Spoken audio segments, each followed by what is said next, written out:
Here are today's top stories. The Bureau of Customs auctioned 7 luxury vehicles seized from Discayas flood control projects contractors.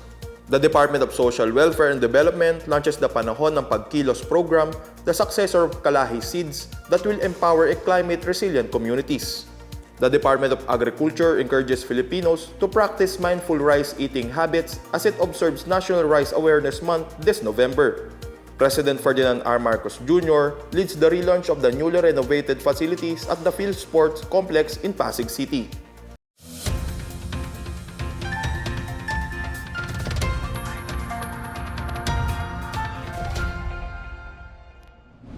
This is the Pna Headlines. I am John Dalistan. The Bureau of Customs or BOC opened on Thursday a public auction for forfeited luxury vehicles linked to the Discaya family. Newly appointed Acting Finance Secretary Frederick Go attended the public auction held at the South Harbor in Port Area, Manila. The customs seized 13 luxury vehicles belonging to Pacifico Curly Discaya and Cesara Sara Discaya, who are under investigation for their alleged links as contractors to ghost and substandard flood control projects. Vehicles up for auction include a 2022 Toyota Tundra, 2023 Toyota Sequoia, 2023 Rolls-Royce Cullinan, 2022 Mercedes-Benz G63 AMG, 2019 Mercedes-Benz G500 Brabus, 2021 Lincoln Navigator L, and 2022 Bentley Bentayga. A public viewing was held from November 12 to 14 with 5 bidders expressing interest in participating in the auction. The BOC said the auction is part of its commitment to enforce regulation, promote transparency, protect the country's economic interest, and recover revenues that rightfully belong to the Filipino people. It said the proceeds will be remitted to the National Treasury to ensure the public assets are properly used to support national development. The Department of Social Welfare and Development has launched the Panahon ng Pagkilos, Philippine Community Resilient Project or PCRP, a new initiative that aims to empower climate change resilient communities. DSWD Secretary Rex Gatchalian led the launch during the 2025 Local Chief Executives Forum held in Cebu City on Wednesday. 500 municipalities with high poverty incidence, heightened risk of environmental hazards, and significant indigenous people population will benefit from the initiative. This follows the directive of President Ferdinand R. Marcos Jr. to empower communities at the grassroots level and ensure climate change resilience. Gatchalian said the Panahon ng Pagkilos program espouses the community-driven development approach in building progress and empowering communities amid the challenges brought by climate change.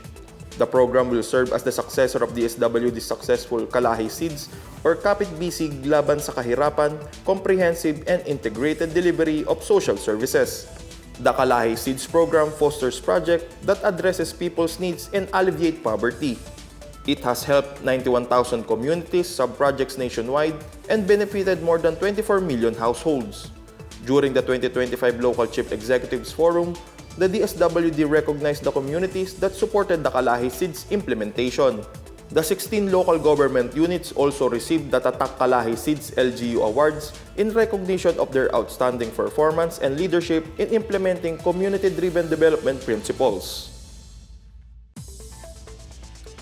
The Department of Agriculture encourages all Filipinos to eat rice responsibly as it observes National Rice Awareness Month or NRAM this November with the theme Be RICEponsible. In a radio interview, Philippine Rice Research Institute Supervising Science Research Specialist Charisma Labgado Gonzalez said that NRAM aims to encourage everyone to help local rice industry, boost the country's rice sufficiency, and address malnutrition and poverty. A major part of the Be RICEponsible campaign is the ABACA, the principle of mindful rice consumption. These are adlay, mais, saba, at iba pa ay ihalo sa kanin. Brown rice ay kanin. Kanin na huwag sayangin and dapat bigas ng Pilipinas ang bilhin. Gado Gonzalez said, households, schools, agencies, and establishments are encouraged to follow healthier diets and choose nutritious and sustainably produced rice varieties. She said, strengthening rice self-sufficiency requires public cooperation, particularly turning away from consuming fast food and heavily processed meals and switching to rice paired with healthy food. She added that buying locally produced rice will support local farmers and reduce dependence on imported rice. The Be RICEponsible campaign also aims to reinforce rice as a cultural symbol and vital component of national food security. President Ferdinand R. Marcos Jr. led the relaunch of the newly renovated facilities at the PhilSports Complex in Pasig City on Wednesday.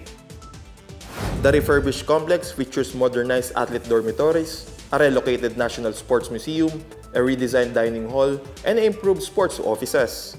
The initiative undertaken by the Philippine Sports Commission or PSC comes as the Philippines prepares to host several major international sports events. In his remarks, the President underscores the unifying force of sports and its ability to instill discipline, resilience, and teamwork among Filipino youth. How important I consider sports for very, very many things. Not only the glory it brings to our country, the pride it brings to every Filipino. Look what Manny Pacquiao did for us.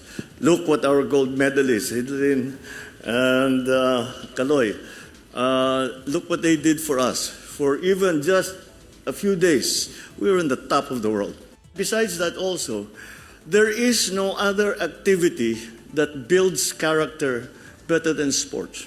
Marcos reiterated administration's push to revive physical education and competitive activities in schools. Meanwhile, PSC Chairman Patrick Gregorio thanked partner agencies, sports associations, and the private sector for supporting the comprehensive construction.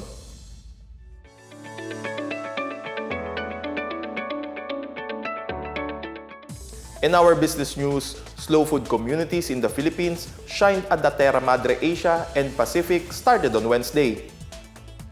Hosted by Bacolod City and Province of Negros Occidental, the event will run from November 19 to 23, celebrating good, clean, and fair food, gathering farmers, fishers, chefs, indigenous leaders, and advocates from more than 20 countries. In her message, Tourism Secretary Cristina Frasco acknowledged the international delegates for engaging in the journey of discovering and the wonders of the Philippines. For the first Terra Madre Asia in the Pacific, the DOT Slow Food Travel Pavilion showcases immersive, community-based culinary experiences from provinces nationwide. A community kitchen and street food booths are also present to feature local and regional dishes, shared and celebrate as living traditions for the community. Slow Food International President Edward Mokibi said he hopes the event ignites a movement and a moment that will nourish and sustain future generations. To date, there are 35 slow food communities in the Philippines. Slow food are those produced or prepared in accordance with local culinary traditions, typically using high-quality, locally sourced ingredients. Alongside the Terra Madre Asia and Pacific, the 18th Negros Island Organic Farmers Festival is being held at the Capitol grounds in Bacolod City on Wednesday. Close to 50 vendors participate in the event, showcasing organic products and sustainable find. In his message, Governor Eugenio Jose Lacson said Negros Occidental takes pride in its food, which reflected the Negrense culture and expression. Through these events, Negrense farmers and fisherfolk have the opportunity to show the world the richness of the land, sea, and the quality of farm products in the province. The event will run from November 19 to 23 with the theme Organic Revolution, Local Movement, Global Impact. And those are the latest and biggest stories from the Pna Headlines. For more news update, visit our website pna.gov.ph or our Facebook and X account, Philippine News Agency. You may also watch the Pna Headlines through the Philippine News Agency's YouTube account and via the News and Information Bureau website under PNA News. Stay with us for more news updates. And it's 35 days before Christmas. Most folks are about as happy as they make up their minds to be by Abraham Lincoln. I am John Dalistan. This is the Pna Headlines, bringing you stories that unite the nation.